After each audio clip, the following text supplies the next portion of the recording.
Kupno mieszkania w Polsce za własne pieniądze dla większości osób to raczej nierealne. Dlatego pojawia się kredyt hipoteczny. Brzmi poważnie, trochę strasznie, ale co to naprawdę jest? To jest podcast zrobiony w Polsce i nasza rubryka o tym, co czasem niepokoi nas nawet bardziej niż polityka. Mieszkanie. A pomagać nam to wszystko ogarnąć będzie Weronika, współzałożycielka agencji nieruchomości ProCompany. Ten odcinek jest nagrany w języku polskim, ale są napisy w języku białoruskim, ukraińskim i rosyjskim. Думаете про свою кватэру ў Польшчы? Агенцтва нерухомасці ProCompany дапаможа знайсці і купіць кватэру, а таксама аформіць іпатэку з поўным суправаджэннем здзелкі па ўсёй Польшчы. Промокод зроблена дае 10% зніжкі на рыэлтарскія паслугі.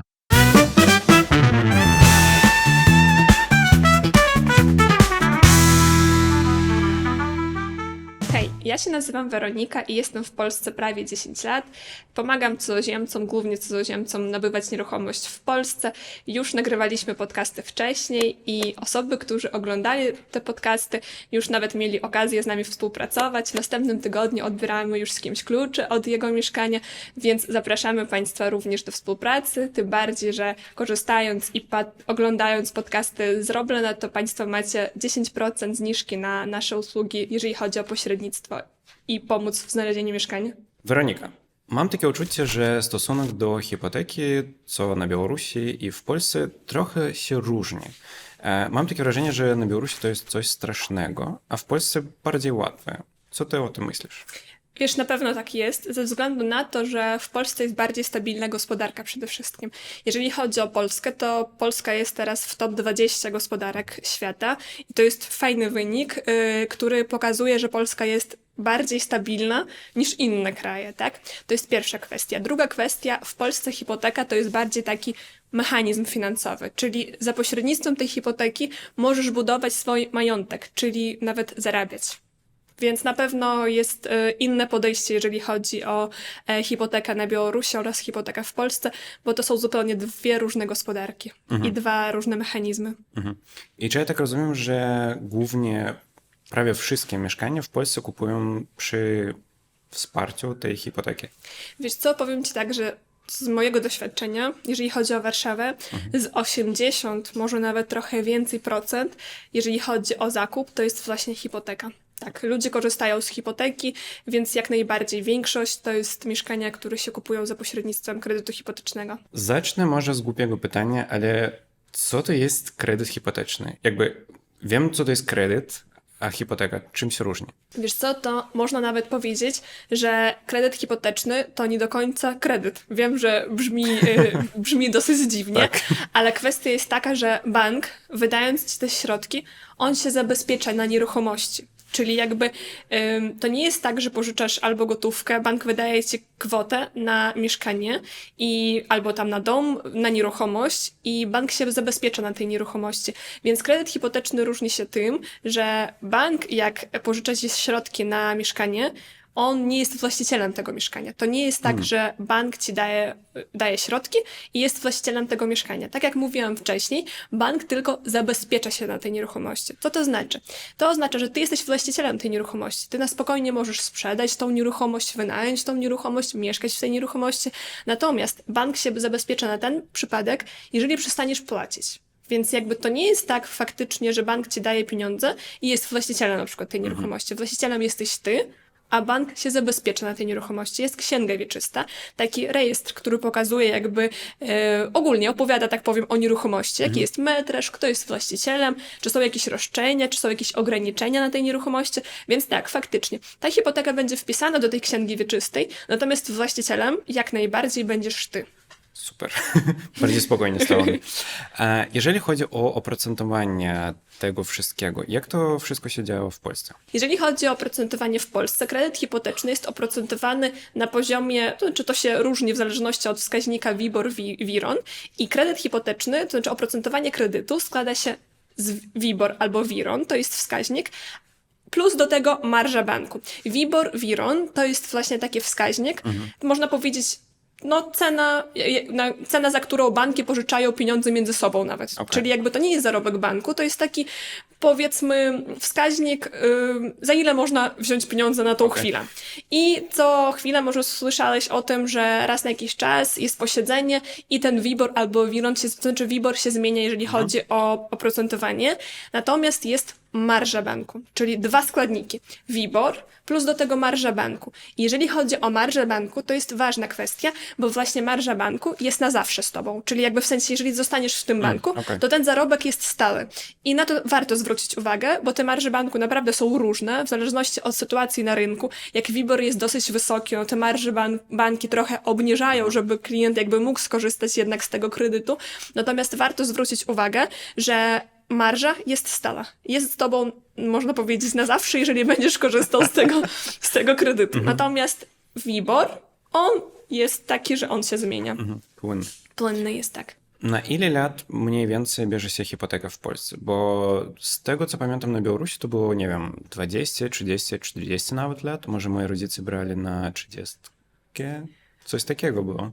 Tak jest i w Polsce, że możesz wziąć na różny okres, natomiast też bardzo ważna uwaga, to jest twój wiek. Jeżeli ktoś, kto planuje hipotekę, ma już powyżej 40 lat, no to tam w zależności od banków mogą być swoje ograniczenia na tą liczbę lat. Natomiast jeżeli chodzi o taki standardowy okres najczęściej ludzie wybierają 25-30 lat. Ale wiesz co, to nie jest tak, że ty musisz przez cały ten okres korzystać z tego kredytu, w sensie, że przez cały ten okres musisz spłacać ten kredyt. Powiem ci tak, że często jeżeli chodzi o nasze doświadczenie, tak, doświadczenie naszych klienci, którzy przychodzili do nas, nie wiem, ze 4 lata temu, już sprzedają to mieszkanie, które nabyli 4 lata temu, biorą nową hipotekę i naprawdę, nawet podam ci przykład. 4 lata temu kupowałam z jednym klientem mieszkanie w okolicach 520 000. Teraz klient sprzedał to mieszkanie, 4 lata minęło, za prawie 900 000. Czyli można powiedzieć, że to jest dwukrotność. I jak ktoś mówi, że kredyt hipoteczny to jest jakaś kara albo więzienie, to jest prosty przykład, który pokazuje, że to jest zarobek. To jest zarobek i normalnie możliwość budowania swojego majątku. Właśnie to, co pytałeś się na początku, Polacy inaczej to traktują. My mamy takie złe doświadczenie, tak? I w Polsce to jest bardziej stabilne. U nas na Białorusi trochę inne rzeczy jest stabilne, tak. nawet niż rzecz człowiek. Tak jest. Czy jest jakaś zasada, że, nie wiem, ja muszę wziąć tę hipotekę na maksa, żeby, nie wiem, na 30 lat, ile się da? Wiesz co, najlepiej tak zrobić, bo jak bierzesz właśnie na 30 lat, no to wiadomo, że twoja rata jest mniejsza, tak? W sensie, że mniejsza niż na przykład przy 20 latach. Natomiast, tak jak mówiłam, nikt ci nie zabrania spłacać tego wcześniej, spłacać tego, nadpłacać to i często, tak jak podałam przykład, ktoś kupuje mieszkanie, mija kilka lat, już sprzedaje to mieszkanie, więc to nie jest tak, że ta hipoteka z nim zostaje na dłużej, na te 30 lat. Albo ewentualnie jak nadpłacasz kredyt, no to właśnie też skracasz ten okres, więc najlepiej sobie zrobić tak, że wziąć na największy okres, mieć wtedy najmniejszą ratę, ale nadpłacać albo ewentualnie później obracać tymi mieszkaniami, sprzedać, kupić nowe, większe, więc jak najbardziej to jest produkt i mechanizm, z którym warto pracować i trzeba nauczyć się pracować z kredytem i wtedy wszystko będzie dobrze. Więc nie jest tak, że bierzesz i całe życie z tym Na pewno tak nie jest. Tak jak ci podałam przykład klientów, tak? okej. 4 lata temu kupili 500 000, wtedy im się wydawało, że to jest po prostu masakryczna kwota, że to jest bardzo duża kwota, a teraz 900, czyli prawie 1 000 000, prawie dwukrotność na tym mieszkaniu w ciągu 4 lat. A wyobraź sobie, żeby wynajmowali po prostu to mieszkanie. To znaczy takie same. Nawet ktoś inny kupiłby to mieszkanie i wynajmowałby im to mieszkanie. No to oni by w trakcie tych 4 lat oddaliby, no nie wiem, ponad 100 000. No Myślę, tak. że na pewno by oddali to nawet chyba, no ponad 100 000, jeżeli 4000 razy 12, czyli 36, no ponad 100 000 na pewno, po prostu oddaliby komuś i jakby wyjechali z tego mieszkania za 4 lata, to nie mieliby nic. A teraz włożyli w to, nie wiem, 100 000 wcześniej, czyli 400 000 kredyt. Teraz ten kredyt, nawet jeżeli by go nie spłacali i nie ruszali, 900 minus 400, to jest 500 000. To jest zupełnie inna historia.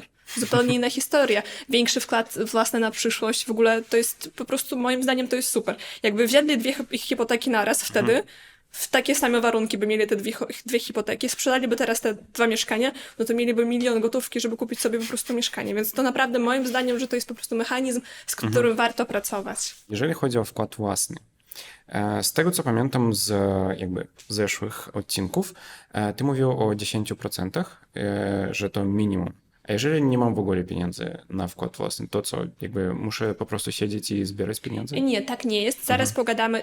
Na przykład teraz jest taka sytuacja, że niektóre banki wymagają minimum 20%. Tak jest, że nie ma czegoś takiego jak 10%, tylko 20%.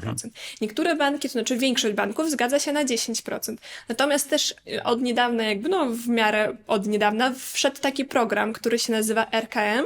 To jest rodzinny kredyt mieszkaniowy i tam państwo jakby zabezpiecza, można powiedzieć, daje ci wkład własny, tylko to nie jest tak, że ty to otrzymujesz w gotówce, a tylko państwo, można powiedzieć, że tak jak powiedziałam, właśnie zabezpiecza tą kwotę tam do 100 000 i to jest tak, że możesz wziąć kredyt o 100 000 więcej. Czyli na przykład mieszkanie kosztuje, załóżmy, 500 000, ty pokupujesz go bez wkładu własnego i będziesz miał po prostu kredyt na całe 500 000.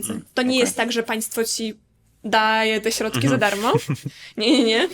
Tak niestety nie jest. Tak. Ale jest możliwość jak najbardziej wziąć kredyt bez wkładu własnego, tylko warto pamiętać, że tam są pewne ograniczenia, jeżeli chodzi o cenę za metr kwadratowy, czyli jak ty kupujesz na przykład na rynku wtórnym czy na rynku pierwotnym z wkładem własnym, to tam nie ma żadnych ograniczeń. Czy metr kosztuje 10 000, czy metr kosztuje 20 000. Natomiast przy tym rodzinnym kredycie mieszkaniowym są ograniczenia przy zakupie na pierwotnym rynku od dewelopera i przy zakupie na wtórnym rynku. Więc na to zwrócić warto uwagę. No i pamiętać, że to nikt ci nie daje te 100 000, a tylko jakby zabezpiecza, więc tak to wygląda. Ale jak najbardziej jest taka opcja, więc albo bez wkładu własnego, ale pamiętamy o limitach, pamiętamy o tym, że są limity za metr kwadratowy, albo 10%, albo 20%. Porozmawiamy też o zdolności kredytową. Jakby co to jest i jak bank to wszystko kalkuluje, wylicza? Ogólnie zdolność kredytowa to jest taka matematyczna formuła, gdzie bank wyliczy to w taki sposób, na ile sobie możesz pozwolić, jeżeli chodzi o kredyt, biorąc pod uwagę twoje miesięczne wydatki. Czyli czy masz kogoś na utrzymaniu, ile opłacasz, jeżeli chodzi o jakieś pozostałe raty, czy masz leasing, czy masz jeszcze jakieś kredyty. Czyli bank bierze twój dochód i twoje wydatki. I patrzy, jeżeli chodzi o różnicę i z tego jakby wylicza twoją zdolność kredytową. Tylko bardzo ważna kwestia, codziennie liczymy dla klientów zdolności kredytowe i bardzo, bardzo ważna kwestia to jest sposób zatrudnienia. I niestety czasami banki liczą naprawdę w bardzo różny sposób. Na przykład ktoś pracuje na umowie o pracę, ma umowę o pracę na czas nieokreślony i nie wiem, zarabia, no tak teraz mówię, 5 000. A ktoś jest, nie wiem, z branży IT, pracuje na ryczałcie, płaci ten ryczałt i zarabia 20 000. I czasami potrafi być tak, że ta zdolność tej osoby, która zarabia 20 000, jest mniejsza niż osoba, która zarabia 5 000. I to naprawdę tak jest. Niestety tak jest. Na przykład ostatnio w jednym banku, w mBanku, była zmiana właśnie formuły liczenia tej zdolności kredytowej, jeżeli chodzi o ryczałt, więc naprawdę oni tam trochę lepiej zrobili. Na przykład osoba, która miała wcześniej, liczyliśmy z 2 miesiące temu, z 3 miesiące temu, miała zdolność 1 000 000, teraz ma już 1,5 miliona, czyli prawie jakby duża różnica. Więc przede wszystkim to jest twoja, można powiedzieć, płynność finansowa, czyli na ile sobie możesz pozwolić, bank wylicza, ale no warto pamiętać, że niestety banki różnie to liczą. Różnie to liczą, więc to zależy.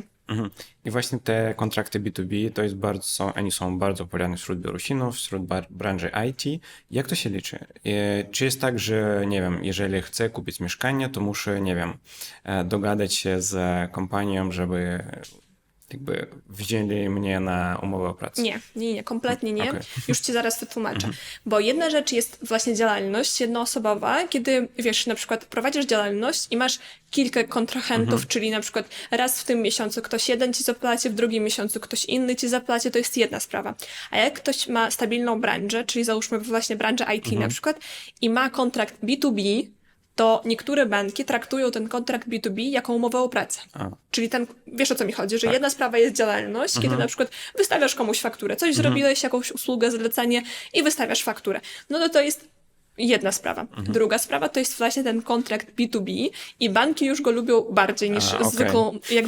zwykłą, zwykłe JDG, czy tam inną firmę, spółkę na przykład, no to banki bardziej lubią właśnie ten B2B i w niektórych bankach nawet są sytuacje, gdzie 3-6 miesięcy wystarczy, żeby już iść po hipotekę. Co jakby psuje tą zdolność kredytową, a co jakby Podnosi. odwrotnie podnosi, tak? Wiesz co, jeżeli chodzi o właśnie takie psucie zdolności kredytowej, to jest na pewno karta kredytowa, limity w koncie, jakieś chwilówki, jeżeli chodzi o pożyczki takie gotówkowe, szybkie.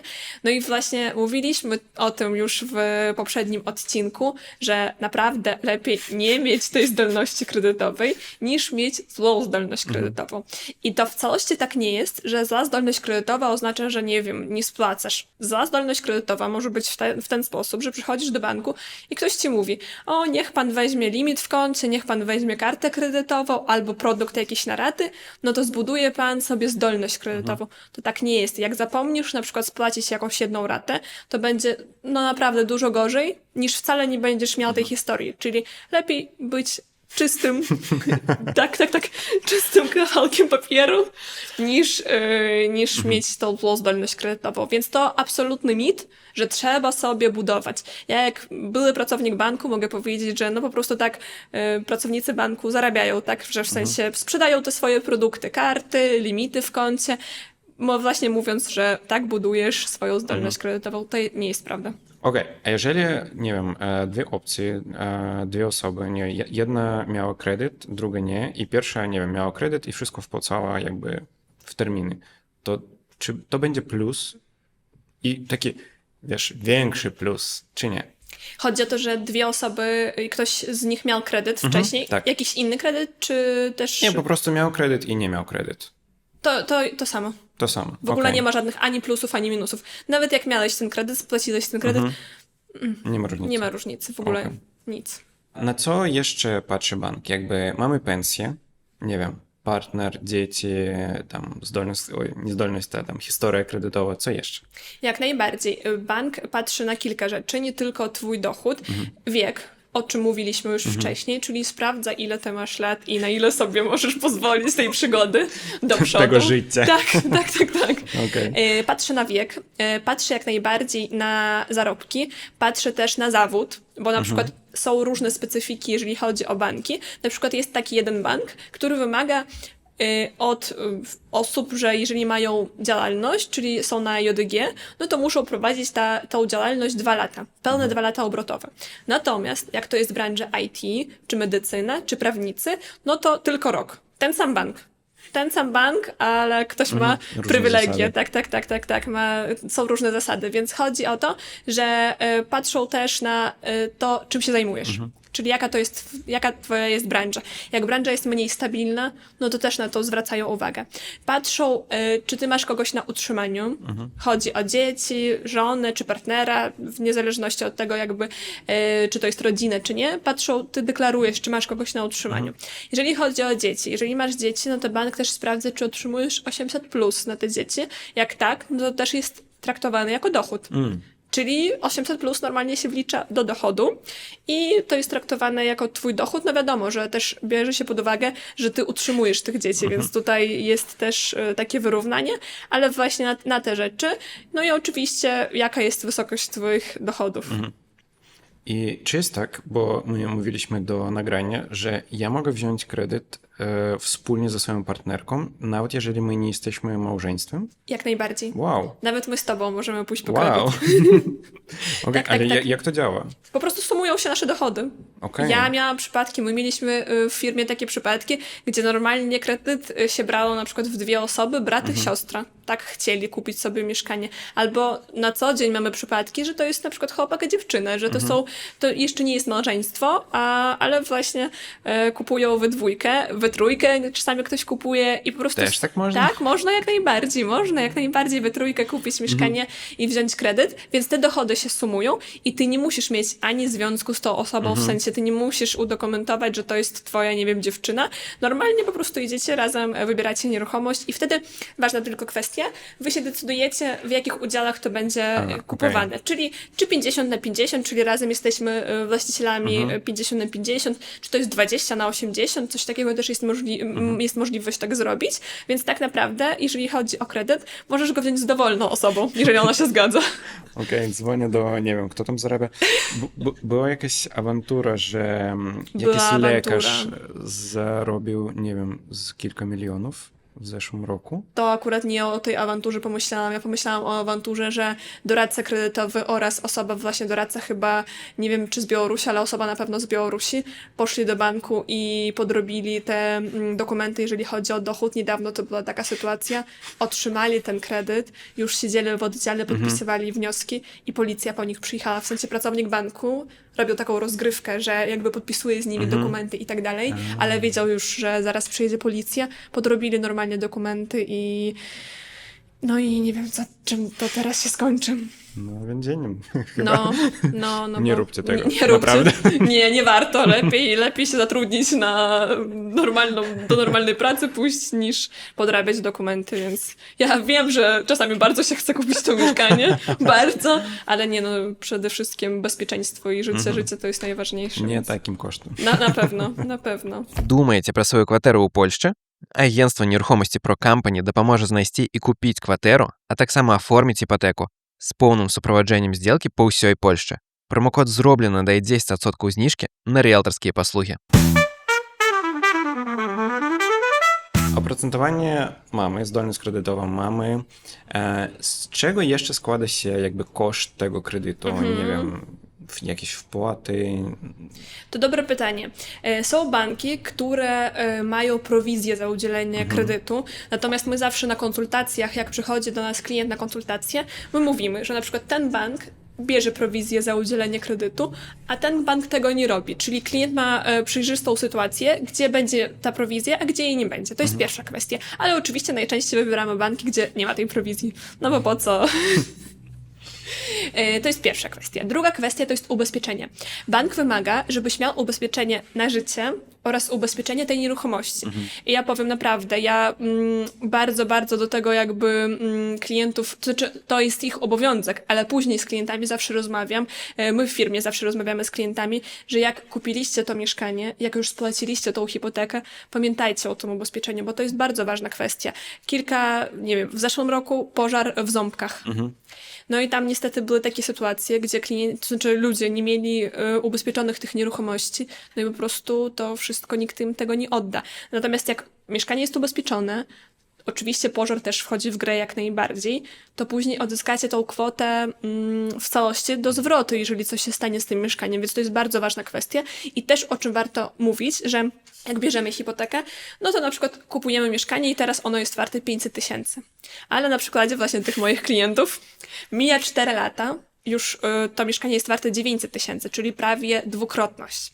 W takim przypadku warto pamiętać, żeby nad tym ubezpieczeniem też pracować, żeby dzwonić albo do banku, albo ewentualnie do ubezpieczalni, gdzie mamy zrobione to ubezpieczenie, albo kontaktować się ze swoim doradcą, bo często to też robią jakby my ze swojej strony to robimy dla swoich klientów, jeżeli chodzi o ubezpieczenie, czyli robimy wszystko w komplecie. Klient z nami otrzymuje hipotekę i też ubezpieczamy tą hipotekę, bo bank tego wymaga. No i właśnie o czym warto pamiętać, że jak mijają te lata, mieszkanie jest droższe, a my na przykład ubezpieczyliśmy go na 500 000, więc jak coś się stanie, no to my odzyskamy 500 000. Właśnie w Ząbkach niestety były takie sytuacje, że mieszkania już były warte 600, 700, 800 000, a ktoś miał ubezpieczenie na 200 000, bo no ubezpieczył i zapomniał o tym, czyli jakby już o tym nie pamięta, ale warto o tym pamiętać, bo to naprawdę nie jest duży koszt. Na przykład przy mieszkaniu takim 500 000, no to koszt ubezpieczenia średnio jest, nie wiem, z 600 zł rocznie, czyli na rok płacisz i zapominasz o tym. A to naprawdę jest bardzo ważna i fajna kwestia, jeżeli coś się stanie faktycznie z tym mieszkaniem,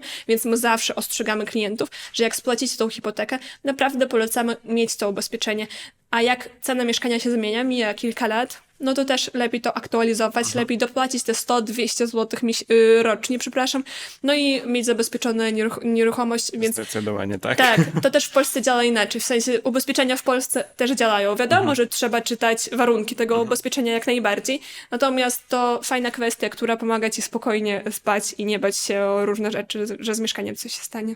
Jeszcze jest taka kwestia, że są te stopy procentowe stałe i płynne. Tak, zmienne. Zmienne, tak. Albo stałe, albo zmienne oprocentowanie, zgadza się. Co jakby najbardziej wybierać? Jakby w jakiej sytuacji? Już ci powiem, jak to wygląda. Ogólnie, jeżeli chodzi o stopę stałą, to jest bardziej taka stabilna stopa. Ty na 5 lat możesz przewidzieć, ile będą wynosiły twoje wydatki. Więc wiesz, widzisz, że na przykład rata miesięczna kredytu będzie 4000 i ty wiesz, że na to musisz liczyć. Przy zmiennej stopie procentowej trzeba być bardziej odpornym na stres, no bo to może jak być w jedną stronę, tak i w drugą stronę. Ale też warto pamiętać o tym, może później porozmawiamy, że każdy kredyt można refinansować, tak? Czyli przenieść do innego banku. Więc jak ty masz stałą stopę procentową i na przykład mija rok, 2 i już warunki się zmieniają i ty widzisz, że ty masz niekorzystne to oprocentowanie, no to pierwsza kwestia. Można dogadać się z bankiem. Jakby czasami banki idą jakby z tobą w to, żeby obniżyć ci trochę, jeżeli rynkowe warunki, tak, jeżeli na rynku warunki się zmieniają i jest tak, że na rynku jest już załóżmy 5%, a ty masz 7%, to ty mówisz, drogi banku, chcę z tobą zostać oczywiście, jesteś fajny, natomiast są inne banki, gdzie ta stopa procentowa jest mniejsza, więc ja pójdę do tego banku. A on mówi, drogi kliencie, zależy mi na tym, żebyś został ze mną, więc obniżę ci tą stopę procentową, więc to też warto. Pierwsze, co musisz zrobić, to właśnie zapytać się u banka, czy on tak może zrobić, jak to już nie jest już korzystne dla ciebie, jeżeli chodzi o oprocentowanie. Jeżeli nie, no to można zrobić refinansowanie, no bo nie każdy bank wyraża na to zgodę. W sensie to, co ci powiedziałam przed chwilą, że można poprosić o obniżenie, to wtedy, kiedy bankowi faktycznie zależy, żebyś został jako klient. Jak nie, no to on powie, że no nie. I idziesz i robisz refinansowanie. Więc jeżeli chcesz, podsumuję, stabilność na 5 lat, mieć pewność, że tyle i tyle będzie wynosiła twoja miesięczna rata, no to na pewno oprocentowanie stałe. Jeżeli jesteś w takiej sytuacji, że twoje zarobki i ogólnie sytuacja życiowa pozwala na to, żeby tej stabilności było trochę mniej, czyli może być to jak lepiej, tak jak gorzej. Czyli to nie jest tak, że na 100% to pójdzie do góry. Nie, to tak nie jest. Ostatnio, nawet w ciągu ostatniego roku, sytuacja była dynamiczna. Stopy procentowe poszły do góry, później stopy procentowe zeszły trochę niżej, teraz znowu właśnie przez ostatnie kilka miesięcy idą do góry. Więc tak naprawdę, jeżeli stabilność, to stała stopa procentowa. Jeżeli lubisz taki stresik trochę, no to zmienną można spróbować. Ale na tym można wygrać, ale można i Przegrać. tak. Tak, na I zmiennej. stracić pieniądze. Jak tak. najbardziej. Jak najbardziej. Czyli tak jak mówię, jak jest stała, w momencie, kiedy ona się robi niekorzystna, czyli widzisz, że to nie jest już fajnie odnośnie rynku, to najpierw prosisz swój bank, żeby ci obniżył tą stopę procentową. Jak bank się nie zgadza, to refinansujesz. Tylko ważna kwestia, jak robisz refinansowanie, no to niestety musisz znowu mieć tą jakby zdolność kredytową. W sensie to nie jest tak, że podwójną, to tak nie jest. Nie, tylko taką samą, no ale musisz mieć legalne zatrudnienie, musisz mieć tą kartę pobytu, w sensie musisz mieć spełnione warunki, żeby znowu powiedzmy dostać taką hipotekę. Ale jakby, no jest taka możliwość. No i tak jak mówiłam, ostatnio banki przez te podwyżki stóp procentowych, znaczy najpierw podwyżki, a później obniżenia, też niektóre banki szły klientowi na rękę, no i właśnie obniżali po prostu bez żadnego refinansowania. Czyli na podstawie dzwonię do banku i mówię, chcę mniej płacić. Dobra. Bo w innym banku tak jest. Oni ci wysyłają aneks, zdalnie go podpisujesz, nawet nie idziesz do banku i już masz obniżoną od następnego miesiąca Ale ratę. super, to fajny bank. No właśnie, niedużo osób o tym wie na ten moment, ale właśnie jak ktoś ma kredyt hipoteczny i patrzycie, że na przykład macie teraz oprocentowanie, nie wiem, 8%, a na rynku jest inaczej, na rynku jest 6 z hakiem, no to dzwońcie, piszcie do swoich banków i może się uda, ale no uprzedzam oczywiście, że nie każdy bank na to wyrazi zgodę. Ale tak ogólnie, to refinansowanie, jak to w ogóle działa? Czy muszę ja coś zapłacić jeszcze raz, bo ty mówisz, że oni sprawdzają zdolność kredytową jakby na nowo. Właśnie przyszło mi teraz do głowy, że się pytałeś o dodatkowe koszty przy kredycie, a ja właśnie nie dokończyłam, więc zaraz do tego wrócę, jeżeli chodzi o koszty kredytowe i powiem o refinansowaniu też. Jeżeli chodzi o koszty, no to właśnie to jest ta prowizja, o której rozmawialiśmy. Albo jest, albo jej nie ma. My oczywiście pokazujemy klientowi przypadki, gdzie tej prowizji nie ma. Druga kwestia to jest właśnie ubezpieczenie, na których tak właśnie się rozgadałam i nie poszłam dalej. Ubezpieczenie na życie i ubezpieczenie nieruchomości. Trzecia kwestia to jest jeszcze wycena nieruchomości. Bank, jak wydziela ci kredyt, jak daje ci kredyt, musi wiedzieć, czy faktycznie ta nieruchomość jest tyle warta. Czy na przykład nie kupujesz nieruchomości, która jest warta 500 000 za 1 000 000. On wysyła rzeczoznawcę, czy ty załatwiasz swojego rzeczoznawcę i to jest koszt 500-700 zł. Tak. czyli wycena. No do tego dochodzi notariusz. Jak kupujesz mieszkanie, to musisz pójść do notariusza.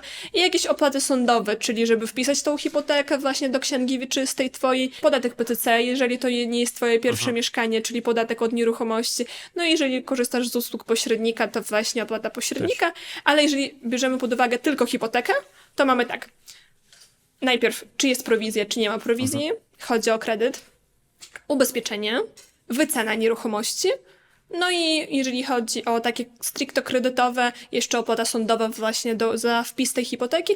Jeżeli chodzi o hipotekę, to jest tyle, jeżeli chodzi o cenę. No i właśnie teraz porozmawiamy o tym refinansie. Kiedy refinansujemy kredyt, to my też musimy zapłacić za wycenę tej nieruchomości, no bo ona przez rok mogła stać się drożej. Tak, ona mogła się zmienić i oczywiście raczej tak jest. Czyli jeszcze raz płacimy za wycenę, płacimy za wykreślenie naszej poprzedniej hipoteki z księgi wieczystej, bo w księgi wieczystej jest nasza hipoteka, załóżmy z mBanku, a teraz jesteśmy już w Millennium. I za wpis nowej hipoteki. Na dzień dzisiejszy te koszty, żeby zrobić taki refinans, właśnie są około 1000 zł, ale często to się opłaca w pierwsze albo w pierwszych 2 ratach, czyli jakby zmieniasz na przykład ratę z kwoty 4000 na 3500, załóżmy, tak? Dzięki właśnie tej usłudze refinans zmniejszasz to, czyli już w ciągu najbliższych 2 miesięcy to ci się opłaci, a już dalej to zaczniesz tylko zarabiać jakby na tym, że zmieniłeś bank. No właśnie chciałem o to zapytać, że czy to w ogóle się opłaca i z tego, co mówisz jakby. Tak, powiem ci tak, tak. to zależy od tego, jakie masz oprocentowanie. Pierwsza rzecz to oprocentowanie, na którym jest kredyt. Druga rzecz, ile ci tego kredytu zostało. No bo jak na przykład to jest, nie wiem, 50 000 złotych, każdemu tak życzę, przy zakupie mieszkania za 1 000 000. Jeżeli ci zostało na przykład właśnie 50 000, no to często tam jest niewarte. No bo nawet jak tam będzie 1% różnicy, no to nie będzie duża kwota. Wiesz, o co mi chodzi. To jest pierwsza kwestia. Ile kredytu ci zostało? A druga kwestia, właśnie jaka jest różnica w oprocentowaniu. Więc jeżeli na przykład kredyt jest ponad, załóżmy 300-400 tysięcy i oprocentowanie różni się o 0,5%, to już Warto. zaczyna być tak, że warto. Najlepiej jak różnica jest właśnie 1%, to wtedy to na pewno warto. Ale mówię, od 0,5 i w górę i przy takiej wyższej kwocie kredytu niż 300-400 tysięcy warto jak najbardziej. Na przykład idę jutro już wziąć kredyt, nie wiem. Czy muszę iść do banku, czy raczej do doradcy kredytowego? Powiem ci tak, ogólnie to jest twój wybór, tylko ty sam decydujesz, tylko ja ci nawet na swoim przykładzie to opowiem. Jak brałam pierwszą hipotekę, to jeszcze pracowałam w banku. I oczywiście chciałam wziąć hipotekę w swoim banku, gdzie pracowałam, no bo tam miałam specjalne warunki. I procesowałam ten wniosek, bo sama nie mogę sobie udzielić kredytu jako pośrednik nawet w takim banku, jak pracuję w banku. Brałam wniosek z doradcą w banku, czyli po prostu można powiedzieć, tak jak powiedziałaś, w banku brałam kredyt. No i nie za bardzo się śpieszyło temu doradcy, to jest pierwsza kwestia w banku, bo wiesz, on ma tam etat, on ma umowę o pracę i nie zależy mu mocno na twoim wniosku. To jest taka prawda, jakby ja wiem, że to może przykre, trochę to tak dziwnie brzmi, ale tak to jest. To jest pierwsza kwestia. A druga kwestia to jest oszczędzanie twojego czasu. Jak ty przychodzisz do doradcy, takiego, który może ci, nie do banku konkretnego, a do doradcy, to doradca ci przedstawia, nie wiem, 5 banków, przedstawia warunki w tych bankach. Właśnie w jednym banku będzie ta prowizja, o której rozmawialiśmy, w drugim nie będzie tej prowizji. Przedstawia ci wszystkie warunki. Gdzieś w niektórych bankach będzie na przykład prowizja za wcześniejszą spłatę, czyli jak spłacisz mieszkanie w ciągu 3 lat, no to musisz zapłacić prowizję. A to nie jest tak, że tylko spłacisz. Przecież możesz sprzedać to mieszkanie, tak? Jakby i hipotekę trzeba będzie zamknąć, a za to będzie prowizja. Czyli przychodząc do doradcy otrzymujesz takie zestawienie, jeżeli chodzi o raty, jeżeli chodzi o dodatkowe opłaty w różnych bankach. Jak będziesz chodził po bankach i prosił o to, no to wiesz, dużo czasu na to pójdzie. Dużo czasu, żeby zrobić sobie taki obraz tego, jak to wygląda, tylko żeby porównać oferty. Przychodzisz do doradcy i w ciągu godziny masz już informację o tym, jakie banki mają jakie oferty, jakie jest oprocentowanie, gdzie możesz minimum 10% mieć, jeżeli nie mówimy teraz o RKM-ie, czyli o tym programie, a o zwykłej hipotece, gdzie możesz mieć 20%. Taki też fajny przykład. Dużo osób do nas przychodzi i mówi: o, mam konto w PKO BP, no i przyszedłem tam po hipotekę i nie dali mi tej hipoteki. No to jak bank, w którym mam konto, nie daje mi hipoteki, no to inny zupełnie, no jak to jest możliwe? a PKO nie daje nikomu, u kogo nie ma karty pobytu stałego. A jest mnóstwo banków na rynku, którzy bez żadnego problemu dają osobom z czasowym pobytem. Czyli to nie jest tak, że jak twój bank ci odmówił we wniosku o hipotekę, że reszta też odmówi. To jest taki paradoks niestety. I właśnie na tym paradoksie dużo osób się łapie. Więc naprawdę polecam nawet pod tym względem przyjść do doradcy kredytowego, który ci pokaże. Ostatnia zmiana w PKO SA dla Białorusinów też niestety stała karta pobytu. Czyli wcześniej można mieć czasową kartę pobytu, a teraz już dla Białorusinów stała karta pobytu w 2 bankach. Czyli jak ktoś ma konta w tych 2 bankach, przyjdzie i tak jak mówisz, może zarabiać, nie wiem, po 50 000 miesięcznie. Przyjdzie i niestety nie otrzyma tego kredytu, jak ma czasową kartę. I nawet nie pójdzie do takiego doradcy, no bo pomyśli, a po co? Jak ja w swoim banku, tak jak właśnie mówisz, tak jak opowiadasz. A nie, to tak nie jest. Ja właśnie też opowiadałam w zeszłym odcinku, że miałam taką przykrą historię, że jak brałam hipotekę, to dopiero tam zaczęła się sytuacja, która jest teraz na Ukrainie. Ja miałam tak odmowę w swoim banku, gdzie pracowałam, gdzie pełniłam funkcję naprawdę. Byłam kierownikiem oddziału, miałam zespół 20 osób. I ja nie dostałam hipoteki, ja pojechałam na wakacje, zarezerwowałam sobie mieszkanie 4 lata temu i jestem na wakacjach i dostaję informację, że no nie mamy hipoteki, nie dostałam hipoteki. Wyobraź sobie, ja nawet nie myślałam o innych bankach, bo to jest bank, w którym mam konto, w którym pracuję. Ja pracowałam kilka lat w tym banku, mam duży zespół i mam taką sytuację, przykro było, ale jakby nie traciliśmy czasu. I zawnioskowaliśmy do innych banków i we wszystkich innych dostaliśmy pozytywną decyzję. Ogólnie teraz na szczęście, jeżeli chodzi właśnie o Białorusinów, wiadomo, że gdzieś traktują lepiej, gdzieś traktują gorzej, ale tak, żeby odmowę ze względu na obywatelstwo, to ostatnio się nie zdarza, więc na szczęście. No to super, cały szczęście. Trzymamy kciuki za to. A jeżeli decyduję się o kredyt, to jakby co muszę zrobić? Nie wiem, wziąć pieniążki, jakieś dokumenty i pójść do doradcy, do ciebie na przykład? Najpierw trzeba tak zbadać zdolność kredytową. To jest pierwsza kwestia, od której zaczynasz. Żeby sprawdzić tą zdolność kredytową, oczywiście trzeba być przygotowanym, właśnie mieć, jeżeli mówimy o Białorusinach, mieć potwierdzenie pochodzenia w Polsce, czyli czy to jest karta pobytu stałego, czy to jest karta pobytu czasowego, czy to jest Blue Card, różne są opcje. Jest jeden bank, który na przykład dla Ukraińców nie wymaga karty pobytu, czyli może być to na przykład po prostu wiza. My Białorusini nie mamy takiej możliwości, więc pierwsza kwestia to jest właśnie, czy legalnie przybywasz w Polsce, zarobki i z tym idziesz do doradcy. Doradca ci mówi, jaką kwotę możesz wziąć, jeżeli chodzi o hipotekę, do tego dodajesz wkład własny, jeżeli masz ten wkład własny, no i idziesz wybierać nieruchomość. Załóżmy, że już mam kredyt, już coś tam płacę i płaczę też. Nie wiem, czy są jakieś... Plakać trzeba, przepraszam, że przerywam. Jak płacisz i wynajmujesz, to wtedy trzeba plakać. Dokładnie. Totalnie też rozumiem. A po 5 latach, jak wyliczasz to, ile zapłaciłeś, to trzeba jeszcze bardziej plakać. Ja w to grałem jeszcze na Białorusi, więc wypłacę, w sensie, że płacę jakieś pieniądze i jakby czy są jakieś lifehacks, wiesz, że nikt nie powie ci tego w banku, jak szybciej to wypłacić? Może coś mam zrobić, może wiesz, tam, nie wiem, będę płacił na 20 tam złotych więcej co miesiąc i nie wiem. Prosta zasada, właśnie o tym powiedziałeś, zadając mi pytanie, nadpłacać ten kredyt. Nikt ci w banku nie powie, proszę pana, nadpłacaj pan ten kredyt. No niestety tak ci nie powie, bo oni na tym zarabiają, tak? Bank na tym zarabia.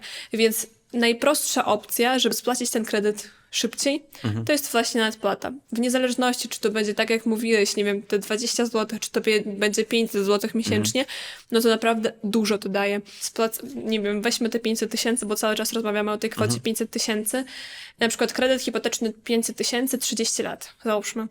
No to nadpłacając co miesiąc, ja wiem, że to nie jest najmniejsza kwota, ale zaraz powiem 500-700 zł, ty możesz skrócić swój czas hipoteki z 30 do 15 lat. Ale brzmi super. No właśnie. No właśnie o to chodzi. Więc takim najlepszym trikiem to jest właśnie nadpłata. Ja zdaję sobie sprawę, że nie każdy ma możliwość nadpłacać, ale to nie jest tak, że ty musisz to robić regularnie czy co miesiąc. Ty możesz to zrobić, nie wiem, raz na 3 miesiące, raz na 5 miesięcy, ale naprawdę najlepiej regularnie nadpłacać. Nawet jakąś drobną, małą kwotę, to naprawdę dużo daje. A czy jest, nie wiem, jakaś strategia, że, nie wiem, lepiej jeden raz i dużo nadpłacić, czy raczej, nie wiem, regularnie, ale po 20 zł, czy jest jakaś różnica? Na pewno jest różnica i najlepiej robić to regularnie, bo zaraz powiem dlaczego. Nadpłacając kredyt, ty masz dwie opcje. Albo zmniejszasz ratę w przyszłości, czyli jakby swoją nadpłatą w przyszłości zmniejszasz ratę. Albo zmniejszasz kapitał tego kredytu. Właśnie, że czas mniejszy się robi. Że z 30 lat robi się mniej, mniej, mniej. Że rata jest taka sama, rata się nie zmienia, a czas jest mniej, mniej, mniej. No to w momencie, kiedy ty chcesz zbierać te środki i nadpłacić tylko raz, no to cały czas, jak ty zbierasz te środki, to odsetki się liczą od całego kapitału. okej. Wiesz, o co mi chodzi? A regularnie nadpłacając, nie wiem, 100 zł, no to twój kapitał jest już dzisiaj o 100 zł mniej. Regularnie nadpłacając kolejny raz te 100 zł, już później jest o 200 zł mniej ten kapitał. Czyli twoje całe odsetki, one się liczą już nie od tej kwoty, która była na samym początku, a od coraz mniejszej kwoty. Więc jeżeli twoim zadaniem jest zmniejszyć okres kredytowania, czyli zamiast 30, żeby nie wypłacić, kiedy dziadkiem będziesz ten kredyt, no to właśnie regularność to jest ważna kwestia. Regularnie, nawet niedużą kwotą. Ty już tak krótko powiedziała o tym, ale w szczegółach. A czy ja naprawdę mogę sprzedać to mieszkanie, które wziął jakby hipotekę na niego? Jak najbardziej. Bardzo dużo transakcji na rynku właśnie robi się w taki sposób. Bez żadnego problemu możesz sprzedać takie mieszkanie. Ja sama właśnie jestem teraz w trakcie takiej transakcji, że sprzedaję swoje jedno mieszkanie, gdzie jest hipoteka. I to nie jest żaden problem w ogóle, bo wszystko, czym się różni taka sprzedaż, to, że musisz wziąć zaświadczenie ze swojego banku, gdzie masz hipotekę, ile ci tej hipoteki zostało do spłaty. I to jest tak, że kupujący jak przychodzi, jeżeli kupuje za gotówkę, załóżmy, jeżeli kupuje za gotówkę, no to on ma tak, twoje zaświadczenie z banku, ile ci zostało do hipoteki oraz łączną wartość tej nieruchomości. Czyli załóżmy, łączna wartość nieruchomości jest 1 000 000, a hipoteki ci zostało do spłaty 300 000. No to na tym zaświadczeniu z banku jest informacja, że do zapłaty jest 300 000. On ze swoich środków własnych przylewa najpierw na konto takie techniczne twojego banku te 300 000, a reszta ci idzie do portfela. Czyli kupujący zamyka twój kredyt, przylewa na rachunek kredytu kwotę kredytu, a reszta idzie ci do portfelu. Czyli jak masz nieruchomość, której wartość jest 1 000 000, a hipoteki ci zostało 300, to ten twój kupujący najpierw przylewa 300 000 na spłatę twojej hipoteki, na taki rachunek, który ci bank wyda, że taki i taki klient ma taką hipotekę na taką kwotę, no to właśnie ten kupujący przylewa ci na ten numer rachunku kredytu. To już nie idzie do twojego portfelu, to jakby bank zabiera, ale w całości wtedy hipoteka jest spłacona, a resztę przylewa ci na rachunek. To jest moment, kiedy kupujemy za gotówkę. Jak ktoś ci kupuje za gotówkę twoje mieszkanie. Jak ktoś kupuje na kredyt, czyli mieszkanie w kredycie, a ktoś kupuje na kredyt, też bez żadnego problemu. My oczywiście to wszystko pomagamy zrobić, pilnujemy tego, no bo tam są formalności, ale naprawdę to jest jakby zwykła sytuacja na rynku. Tak jak mówiłam wcześniej, 80% właśnie to są takie transakcje łączone, gdzie jest hipoteka i ktoś bierze jeszcze hipotekę na to mieszkanie, tylko to nie jest tak, że będzie 2 hipoteki, a to jest już w takiej sytuacji tak, że tak jak mówiliśmy, masz mieszkanie za 1 000 000, hipoteki jest 300. Ty to znaczy ty idziesz po hipotekę swoją, kupujesz to mieszkanie i pożyczasz załóżmy 800 000, bo 200 masz wkładu własnego. I twój bank z kwoty 800 000 najpierw 300 przelewa na konto tamtego banku i spłaca kredyt, 200 to są twoje środki własne, wkład własny załóżmy, a 500 twój bank przylewa do sprzedającego na rachunek do jego portfela. Czyli spłaca jego hipotekę najpierw, a resztę przylewa, czyli to, co pozostało, ta różnica między tym, jaka jest wartość nieruchomości oraz jaki był kredyt, tą resztę przylewa do jego portfela. I właśnie tutaj też o tym warto powiedzieć, że często ludzie mówią, no kiedy już ten wkład własny do banku zanieść ten wkład własny? Nie, my przelewamy ten wkład własny do sprzedającego. Czyli te środki idą do sprzedającego. Ty przelewasz swoją część, a twój bank przelewa swoją część. I jeżeli tam jest hipoteka, no to on spłaca najpierw tą hipotekę, a resztę przelewa do sprzedającego i to tyle. Okej, chcę troszeczkę pomyśleć, tak, Tak. pomarzyć może. Na przykład kupuję mieszkanie za 500 tysięcy, Tak, a przez 5 lat ona jakby staje się droższe i już kosztuje 1 000 000. Nie wiem, Tak. hipoteka była, nie wiem, na załóżmy 400 tysięcy i nie wiem, na przykład ty wykupujesz też w hipotekę to mieszkanie już za 1 000 000. tak. Ty wypłacasz, nie wiem, niech będzie 300 tysięcy tej hipoteki, a reszta jakby moja?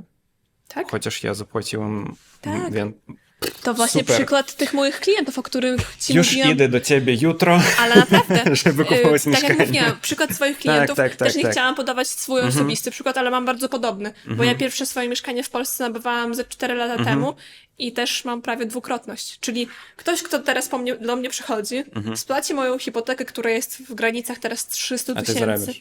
a ja dostaję na przykład 1 000 000. To jest różnica. Więc to naprawdę, to o czym mówiłam na początku, właśnie to, co pytałeś się o stosunek na Tak. Białorusi i w Polsce to jest możliwość budowania twojego kapitału, twojego majątku. Bierzesz teraz te 700, które ci zostały, na przykład różnicy, wkładasz, nie wiem, w 2 mieszkania to możesz, na 2 mieszkania to możesz rozłożyć, jeżeli ci pozwala to twoja zdolność kredytowa. Mija 5-7 lat, sprzedajesz to mieszkanie i wyciągasz z tego, nie wiem, całość kwoty, którą można za gotówkę już kupić mieszkanie. Wiesz, o co mi chodzi?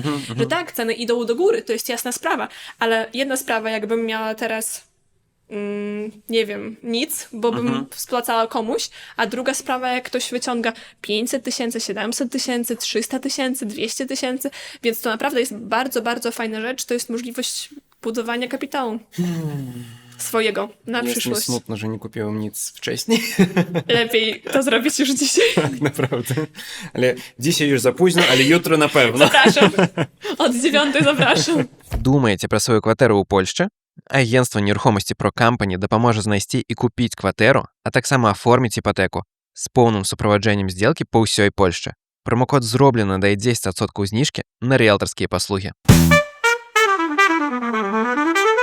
Jeżeli chodzi, jakby to wszystko pięknie wygląda, ale ile to trwa czasu, że nie będzie tak, że nie wiem, znajdę ciebie jako kupującego, sprzedaję i to wszystko trwa, nie wiem, rok na przykład, czy nie tak? Wszystko, co musisz mieć, Aha. to zaświadczenie z twojego banku o wysokości tego kredytu, żeby kupujący wiedział, jaka to jest kwota, żeby bank kupującego też wiedział, jaka to jest kwota.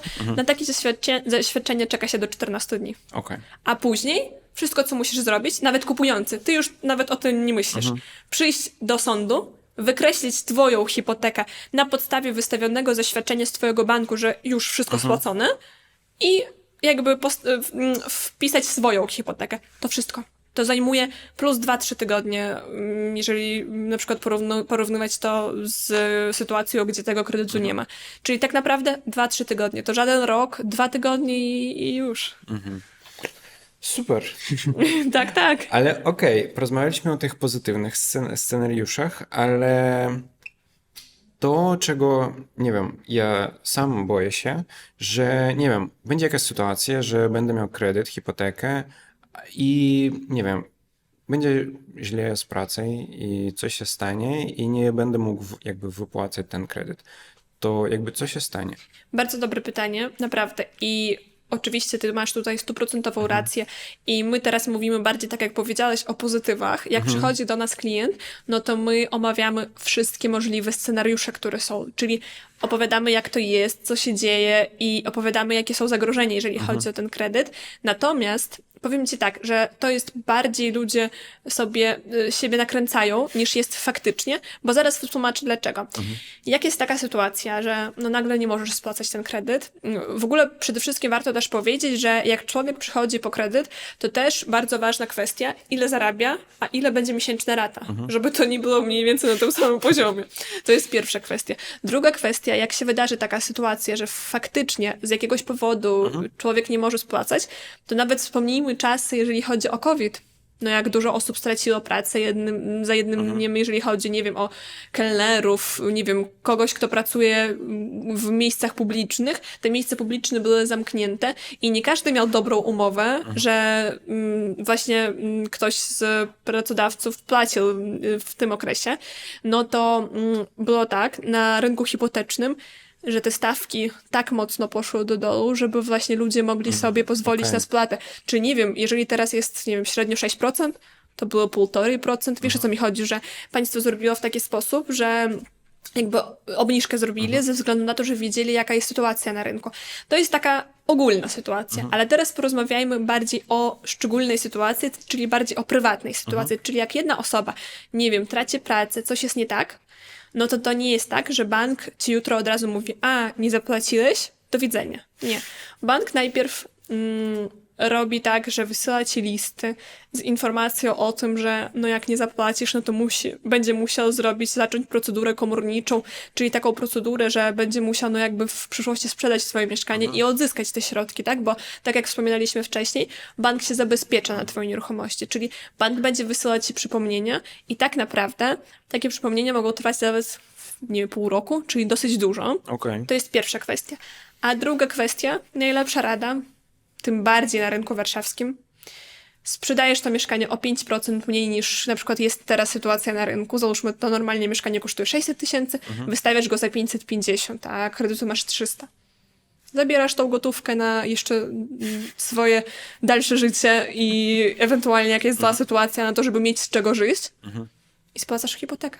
Czyli tak jak mówiłam, ty możesz sprzedać w dowolnej chwili, czyli jak jest sytuacja, no że jednak widzisz, że no nie dajesz rady, coś się stało ze zdrowiem, z pracą, obojętnie.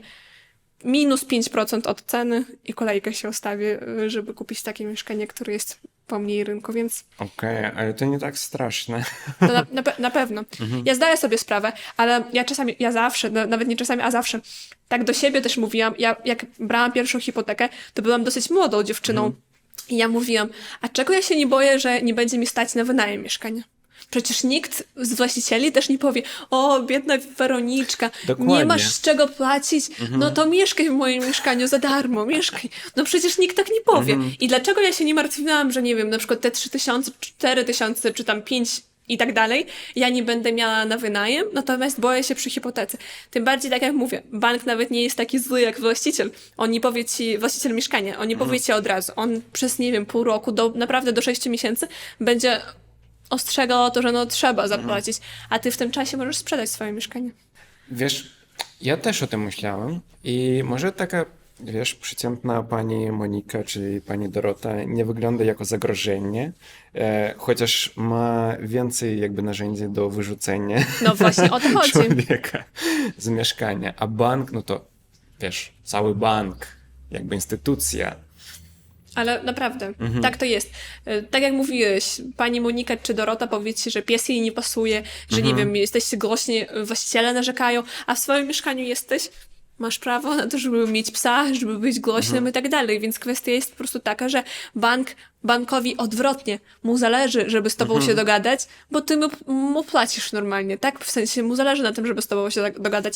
No druga sprawa, tak jak mówiłam, zawsze możesz sprzedać w dowolnej chwili. Wiadomo, że też trzeba zwracać uwagę, w jakim mieście kupujemy mieszkanie, tak? Na przykład jeżeli to jest Warszawa, tutaj rynek jest dynamiczny, bardzo dynamiczny. Mieszkania bardzo szybko się sprzedają. Jeżeli to są jakieś mniejsze miejscowości, no to oczywiście trochę inaczej do tego trzeba podchodzić, no ale mieszkania sprzedają się wszędzie. Wszystko zależy od ceny. Dobrze. Jeżeli tak na koniec o takich mniejszych szczegółach, to była taka głośna historia w Polsce o Frankowiczach, jeżeli się nie mylę. O tak, nie Możesz mylisz o tym powiedzieć? Tak, niestety była taka sytuacja, kiedy brało się kredyty we frankach, bo te kredyty były tańsze. Czyli normalnie zarabiali ludzie w złotówkach, a była propozycja kredytów we frankach, bo były tańsze. I bardzo dużo osób właśnie wzięło te kredyty frankowe i sytuacja wyglądała w taki sposób, że kurs bardzo mocno się zmienił i rata w przeliczeniu na złotówki poszła do góry, nie wiem, dwukrotnie, trzykrotnie. Rozumiesz, tak? No bo oni muszą płacić we frankach, więc te franki muszą kupić. Żeby kupić te franki, musieli wydawać na przykład, nie wiem, 2000, a teraz muszą wydawać 4500 złotych. I naprawdę to była bardzo głośna historia, bardzo. I ona do tej pory, powiem ci, tak, że trwa, no bo są jeszcze osoby, które na przykład, no... Wypłacają. Tak, tylko kwestia jest taka, że też dużo prawników za to się wzięło, że to nie jest w ogóle normalnie, że to nie jest zgodnie z prawem. I powiem ci tak, że ja nawet znam osób, którym bank całkowicie spłacił kredyt. Naprawdę? Naprawdę. Bo wzięli we frankach. Naprawdę ci mówię. Naprawdę. Nie wiem, czy ty otrzymywałeś telefony, ale ja na przykład co chwilę otrzymuję telefony. Dzień dobry, czy ma pani kredyt we frankach? Nie wiem, gdzieś Nie, w, nigdy. w mojej bazie, po prostu, gdzieś, to Okej. znaczy w bazach swoich mój telefon mają i dzwonią do mnie. Mówię nie. I to są takie właśnie no, prawnicze biura, czyli biura prawne, które dzwonią i pomagają klientom tutaj coś uzyskać z tego, co Ale zostali super. wprowadzeni w błąd. To jest teraz, tak? Wtedy to była bardzo niedobra sytuacja, bo to wszystko się, ogólnie wtedy taka była zła sytuacja ze względu na to, że kryzys właśnie do Polski dotarł ze Stanów, tak? W Stanach się zaczął i ogólnie tak w świecie z 2008 roku. Do Polski dotarł tak mniej więcej 2012-13 rok i wtedy ta jeszcze sytuacja z frankami, więc wtedy, to teraz jest fajnie i zabawnie, jak komuś wypłacają ten kredyt, a wtedy to była naprawdę bardzo zła sytuacja, bo bardzo dużo osób byli w takiej sytuacji, że no nie mieli z czego. Naprawdę. I tam są no złe historie, że ktoś tam, no depresja albo jakieś takie, no naprawdę są złe historie. Dlatego najlepiej brać kredyt w tej samej walucie, w państwie, w którym mieszkamy, czyli jak mieszkamy w Polsce, najlepiej brać w złotówkach. Jakby sytuacja Białorusinów taka, powiedzmy, różna, że tak naprawdę nie do końca może wszyscy wiemy, gdzie będziemy, nie wiem, mieszkać po 10, powiedzmy, nie wiem, 20 latach.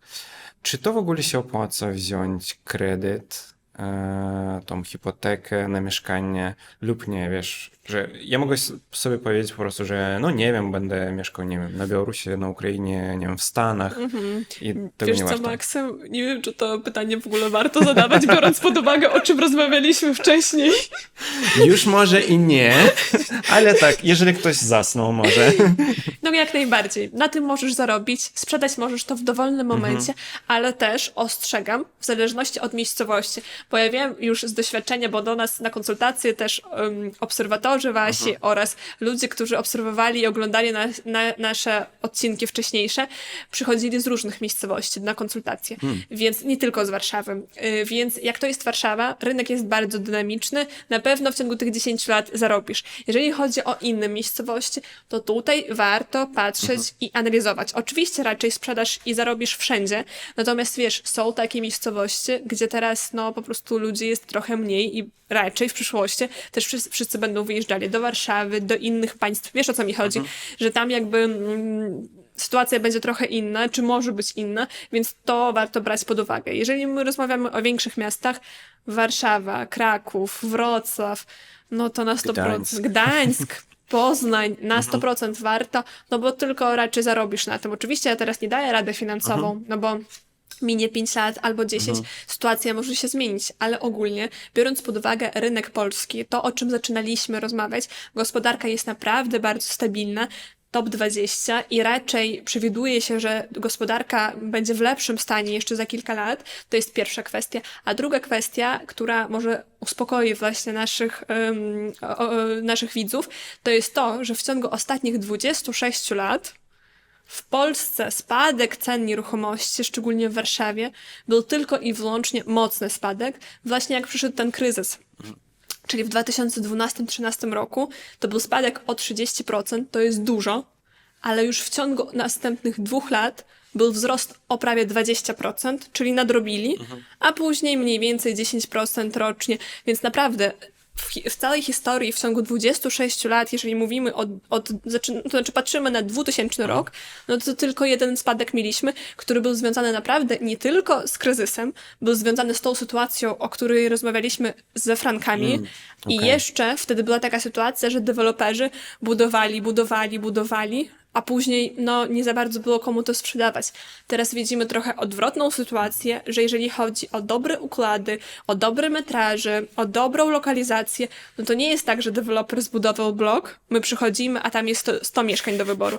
My przychodzimy, tam są najgorsze mieszkania do wyboru. To jest taka prawda, jeżeli mówimy o Warszawie. Przychodzimy i mamy, nie wiem, 2-pokojowe mieszkanie, które jest 55 metrów, z którego można było już zrobić 3-pokojowe mieszkanie w Polsce, w polskich realach, a mamy takie z jakimś dziwnym układem, gdzie są długie pokoje, bo takie tylko zostają. To nie jest tak, że jakby jest taka sama sytuacja jak w 2012 roku, więc to nie jest tak, że ja daję radę, kupujcie wszyscy, że radę finansową, kupujcie wszyscy, ale naprawdę, jak pokazują pokazuję mój osobisty przykład, przykłady moich klientów, że klienci na tym zarabiają. I to jest fajna rzecz, która pozwala zbudować kapitał swój własny, majątek na przyszłość, później, nie wiem, budować rodzinę, na tym jakby zarabiać, a nie tracić.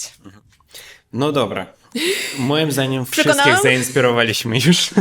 Jak się z tobą skontaktować? W dowolny sposób, jaki jest właśnie wygodny dla tych, kto nas ogląda. Może być to Instagram, może być to Telegram, może być to numer telefonu, można też osobiście się spotkać, więc zapraszam. Wszystko będzie w opisie tego odcinku. I do zobaczenia w następnych odcinkach tego podcastu. Do zobaczenia, dziękujemy.